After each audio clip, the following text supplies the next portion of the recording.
Disa punojnë me Premiere, disa punojnë me After Effects, e disa punojnë me dyjat. Po ata që punojnë me dyjat e kanë edhe një mundësi me Adobe Dynamic Link me i lidh videot me vete që mos me kriju projekte të veçanta për të njëjtën video.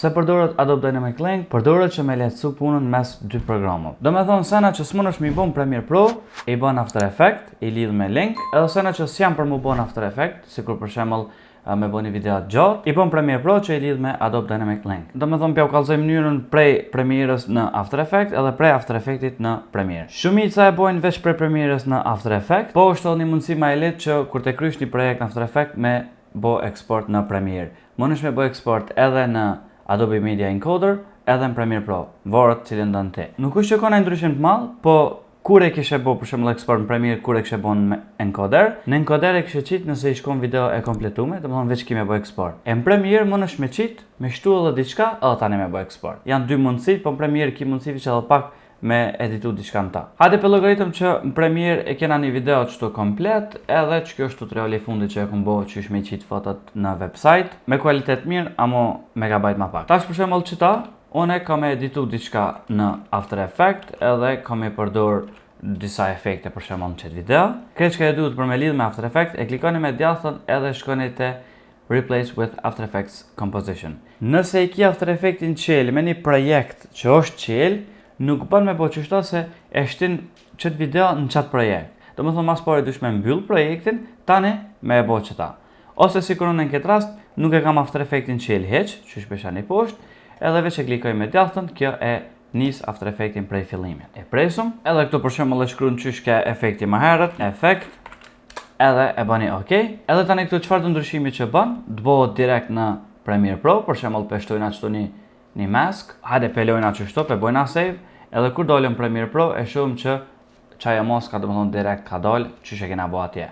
Domethënë që kjo është më ta lehtësu ty se sa për shembull ti me kop çet video, me bën një herë render, me bë export, tani me qit në After Effects, me editu diçka, edhe prap me kthy në Premiere, edhe mundesh me up kualitetin tu e bë export shpesh, edhe të marr kohë shumë, kështu që s'ka nevojë. Për këtu kur gjos ki çka bën, e bën save edhe e klikon X, edhe ndryshimi mbetet këtu.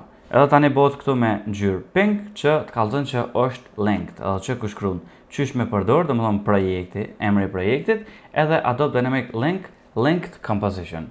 Që i bjen është një kompozicion i lidhur. Tash me bojna prej After Effects në Premiere Pro. Për llogaritë që e kom bo qëtë video të shkurt për shembull në After Effects, edhe tash po du që ta me editu edhe pak në Premiere edhe me bo export, krejt që kisha bo, i shkon File, Save As, edhe e bën Save dikon te projektet After Effects që i ki, deon një kotër ne. Ok, edhe do me thonë e hapun Premierën, tani shkojmë te folderi ku e kena rujt After Effects-in, e morëm projektin edhe veç e bojmë drag and drop këtu.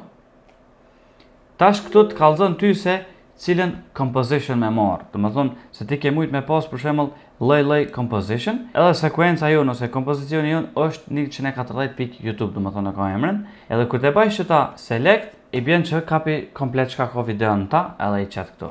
Edhe do më thonë qëtë video e ban drag and drop këtu poshtë, edhe vazhdon me punu në Premiere Pro. Do më thonë mundesh me shtu efekte e krejt tjerat. Edhe në fond, për shembull për me bo render, CTRL-M, edhe shkon te output name YouTube, settings ato edhe e ban export. Do më thonë që kem ka duk njëra ma e litë për me bo prej After Effects në Premiere Pro. Tani mundesh me bo dhe në Media Encoder, ajo është shumë e thjesht, veç te After Effects, për shembull e ban file, export edhe e ban add to Media Encoder Q, që do më thonë ku është video, edhe mundesh me ndryshu vendin, për shembull pelojna në desktop, o save, edhe e bojna render. Po kjo është veç kur të bajsh komplet videon që mos ki nevojë me editu kur gjon ta. Që kjo është sa i përket Adobe Dynamic Link, shpresoj që ju ka pëlqy, nëse ju ka pëlqy bëni like, po që do të më bëllë në efekt tjetër ose diçka për Premiere ose për After Effects, shkruaj në koment, unë e këshyri nëse ja vlen e bëj. Mos harroni më bëj subscribe, më bashku channelit edhe na shihemi në videon e ardhshme. Peace out.